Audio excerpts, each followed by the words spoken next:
Comment trader au bon moment? Ça, c'est une question qui revient souvent. Et il est vrai que quand on débute en bourse et qu'on regarde des traders un petit peu plus expérimentés prendre des trades, on se rend vite compte que ils ouvrent leur position au bon endroit, au bon moment. Alors comment est-ce qu'ils font? Voilà, il y a plusieurs techniques, mais il en a une qui ressort parmi les autres et qui est vraiment très simple à comprendre, pas forcément facile à appliquer, mais c'est une chose que les débutants doivent travailler avant de pouvoir passer à des techniques supérieures. Donc dans cette vidéo, je vais vous montrer comment trader au bon moment. C'est parti!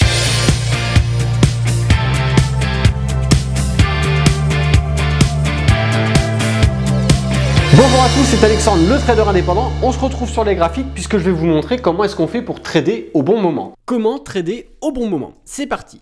Donc vous avez devant vous un graphique en bougie japonaise ou en chandelier, appelez ça comme vous voulez, que vous pouvez avoir sur n'importe quel actif. Donc que vous soyez sur du forex, sur des indices, sur des actions, sur du futur, vous avez une représentation graphique. Donc là, on s'en fout. Vous savez lire des bougies. Si ce n'est pas le cas, allez voir la vidéo que j'ai déjà faite pour lire les chandeliers et revenez voir celle-là par la suite. Voilà. Ce qu'il faut déjà, c'est comprendre un graphique.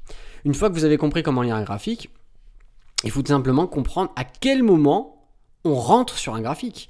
Alors parce que effectivement vous allez vous aider d'indicateurs techniques, mais ce n'est pas tout. Les indicateurs techniques vont vous donner des indications, c'est pour ça qu'on appelle ça des indicateurs techniques justement, mais il va falloir aussi essayer de faire preuve de bon sens et de vous regarder le graphique et d'essayer de trouver le meilleur moment pour rentrer. Alors comment est-ce qu'on fait? C'est simple.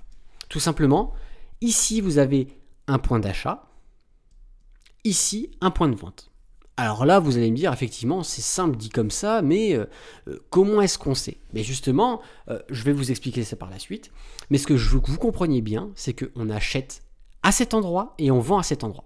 Alors attention, je le répète encore, dit comme ça a l'air simple, mais il faut bien que vous compreniez une chose. C'est que les points que je vous indique, ce n'est pas des points pris au hasard, ce sont des points précis. On achète, regardez à quel moment est-ce qu'on achète sur le graphique, on achète sur le bas d'un creux, parce que l'évolution d'un graphique se fait par vague. Vous voyez, on monte, on descend, on monte, on descend, on monte, on descend. On oscille. Il y a des oscillations, il y a des fluctuations sur un graphique, sur un actif, des fluctuations haussières ou baissières, voire parfois en tendance neutre, mais on est tout le temps en fluctuation. C'est pas une ligne plate comme ça, continue ou droite. Voilà, c'est toujours en oscillation. Et ce qu'il va falloir faire, c'est le bon sens veut que on ouvre une position à l'achat dans le creux d'une vague, dans la fin d'une mini tendance baissière, juste au moment où nous allons reprendre à la hausse. Parce que regardez, si on avait acheté ici, ça se casse la gueule, c'est pas un bon point d'entrée. Le bon point d'entrée, c'est le creux d'une vague, ou le sommet, le haut du sommet, si vous ouvrez une position en vente, une position à la baisse. Donc ici, en ouvrant un achat dans le bas d'un creux et en venant clôturer. Là, la clôture, ça dépend de votre stratégie. Vous allez peut-être clôturer sur des obstacles comme des points pivots, des résistances temporelles ou tout simplement voilà, des retracements Fibonacci. Ça dépend de votre stratégie. Mais le top du top, c'est de réussir à clôturer sur la fin de la tendance du mouvement aussi. Donc là, vous avez un très beau trade. Donc ici, on achète dans le bas de la vague, on vend dans le haut du sommet. Donc, comme je vous l'ai indiqué, au niveau du graphique, on est toujours dans une évolution en fluctuation. C'est la théorie de dos. Regardez en haut à droite s'il n'y a pas une info qui s'ouvre, ou si elle n'y est pas encore, c'est que je ferai bientôt de toute façon une vidéo sur le sujet. La théorie de dos veut que un graphique, un actif, les cours d'un actif évoluent en fluctuation, en formant des vagues. Donc là, vous voyez, j'ai retracé avec ce gros trait en noir par-dessus sur le graphique pour essayer de vous simplifier la compréhension. Mais globalement, vous voyez qu'on monte, on descend, on monte, on descend, on monte, on descend. Et ce qu'il faut faire, la chose intelligente à faire, ça va être d'acheter tous les points bas et de vendre tous les points hauts. Alors là, je vous dis ça comme ça, mais effectivement, il faut prendre en compte en plus la tendance de fond.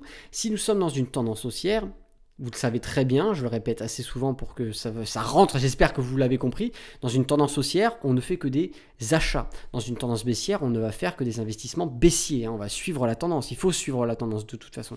Donc ici, dans un mouvement haussier, on ne prendra que les achats. Et les achats, on les détecte comment? ces points les plus bas, voilà, des mouvements de fluctuation. Donc là, ici, nous sommes dans une tendance haussière, on viendra prendre que les achats. Un achat ici, un achat là. Hop, ici, on avait 4 achats à faire. Et déjà, appliquez cette technique sur vos trades. Vous allez voir que ça va changer vos résultats. C'est tout con parce que moi, je me revois encore en train de débuter et d'apprendre la bourse. En réalité, on achète, on vend... voilà, one again de Beast to Fly, comme ça, sans forcément prendre en compte la tendance. Déjà, après, quand on améliore la tendance, c'est bien. Et quand en plus, on vient rajouter sur sa stratégie ce système de prendre justement des achats ou des ventes sur les plus bas ou les plus hauts des mouvements, ben là, c'est fantastique parce que c'est là où vous allez faire un maximum de bénéfices et un minimum de pertes. Et en plus de ça, voilà, vous allez peut-être peaufiner la stratégie en utilisant des points pivots, en utilisant Fibonacci. Et pour encore mieux prendre justement ces points hauts et ces points bas, on va peut-être utiliser des indicateurs techniques d'oscillation, comme par exemple le stochastique qui, bien programmé, va vous permettre pratiquement de rentrer d'une façon chirurgicale sur vos graphiques pour pouvoir justement maximiser les profits et minimiser les déficits. Donc, sur un autre graphique, justement, je vous parlais du stochastique. Et bien ici, regardez, tout simplement, on l'a intégré à notre graphique et on vient, par exemple, ici on l'a en paramètre 14.3.5. C'est un paramètre de base que vous allez retrouver sur une grande majorité de plateformes. Il y en a d'autres qui vont toucher à ces paramètres pour l'optimiser. C'est une très bonne chose, mais voilà, on optimise sur un actif en particulier. On ne peut pas dire ça c'est la meilleure des configurations. Ça va dépendre de l'actif que vous allez trader. Et même voilà, si c'est du forex, on va peut-être pas le paramétrer pareil que sur des indices, que sur des actions. Voilà, à vous de voir, c'est à vous de faire votre propre expérience. Il n'y a pas réellement de choses officielles sur chaque actif, donc ça va être par rapport à l'approche du trader lui-même et de la façon dont il utilise les indicateurs techniques.